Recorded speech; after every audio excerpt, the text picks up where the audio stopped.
Hello friends, welcome to BISP Solutions. Myself, Ashwin, and I work as a technical consultant at BISP Solutions. BISP Solutions is a tech company and provide technological solutions across the world.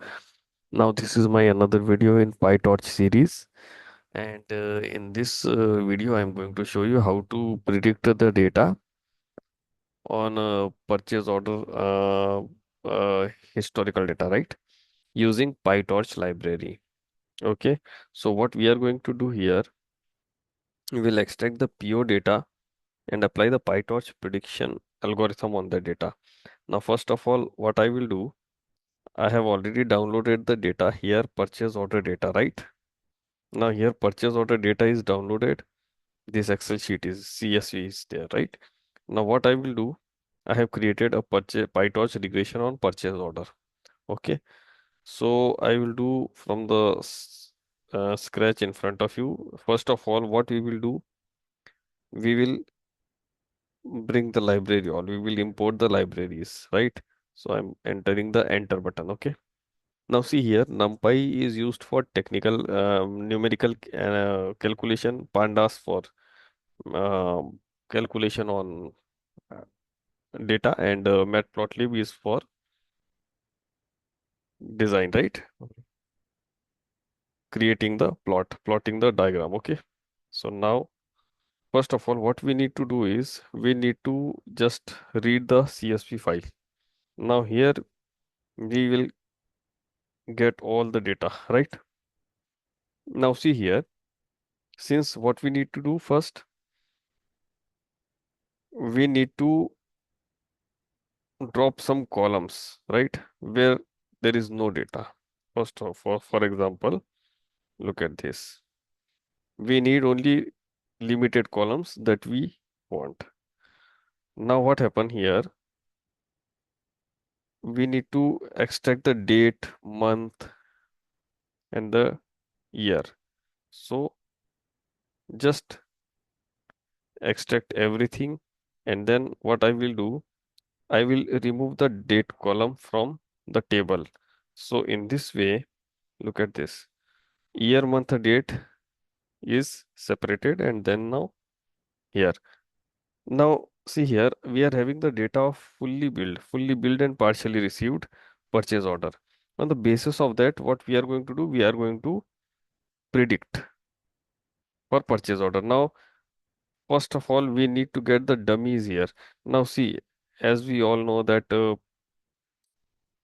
PyTorch library, it works on numerical data only, not for alphabetic. So here, numerical data, we have to convert the data into numerical, and then we have to create two variables x df dot drop amount. That means amount will be extracted and it will be assigned to x, and that amount will be given to y.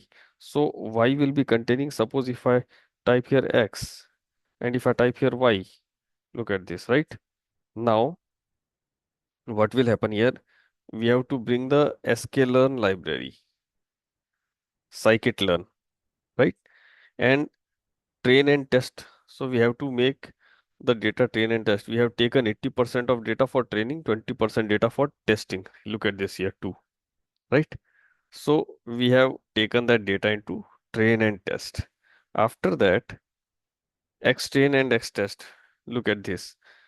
If you have to fit the data, that whatever the data is transformed, you have to fit the data in that. So that is why scalar dot fit transform.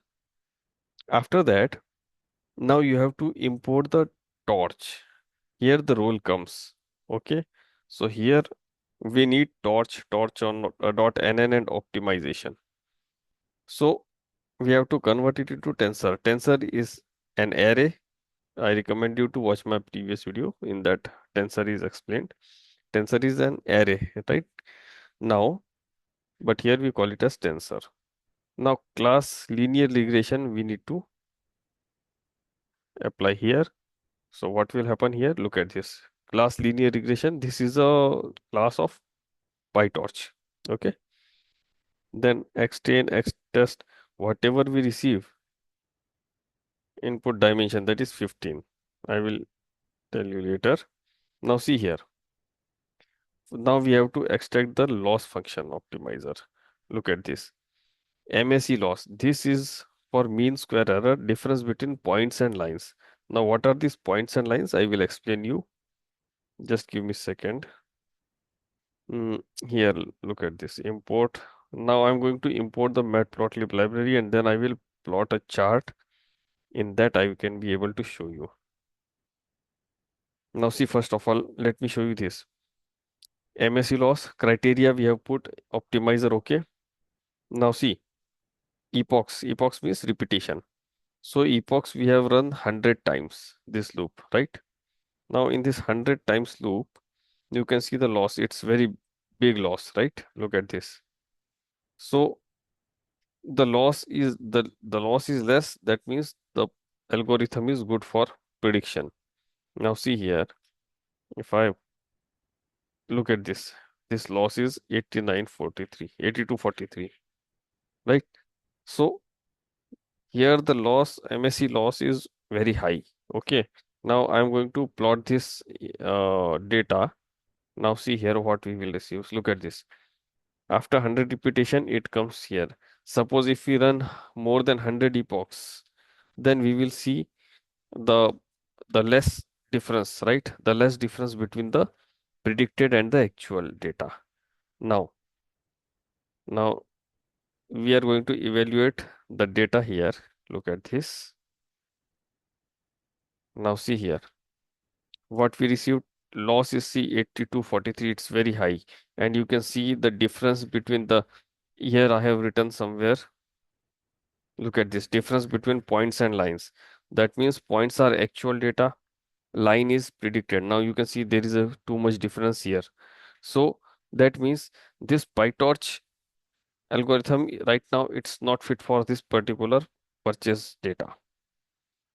So we need to analyze this because MSE loss clearly defines that whatever the your algorithm is using, that whether it is perfectly suitable for this data or not.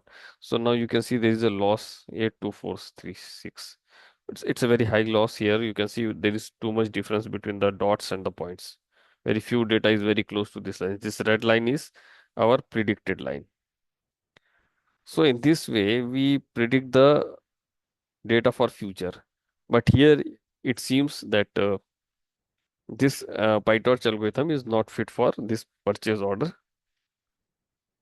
Okay, so this is how the discussion, the conclusion is taken out. So guys, I recommend you to watch this video one more time and then understand. So initially what we have done, let's have a quick recap. Here we have read the CSV file, then we have removed unnecessary columns, then we have taken separated the date, month and year. After that we divide data into two. One is the amount and other x is remaining all. After that we put here the scikit-learn library, divided the data into x10, x-test. After that linear regression model we deployed, and here you will see the MSE loss, okay, the loss, and then after that we have executed the loop for optimizing, and then you will see here the loss is very high. And finally when we look at this here also, it is showing MSE loss is 8243, right? After that, finally, when we will plot the diagram, it looks something like this. And we plot here like this in the colored data. So what will happen? You will see there is a too much difference. All the dots are very far away from this predicted line. So this is how the decisions are taken. So guys, I recommend you to watch this video again and then again. If you face any difficulty, then put down in the comment box. I will resolve them.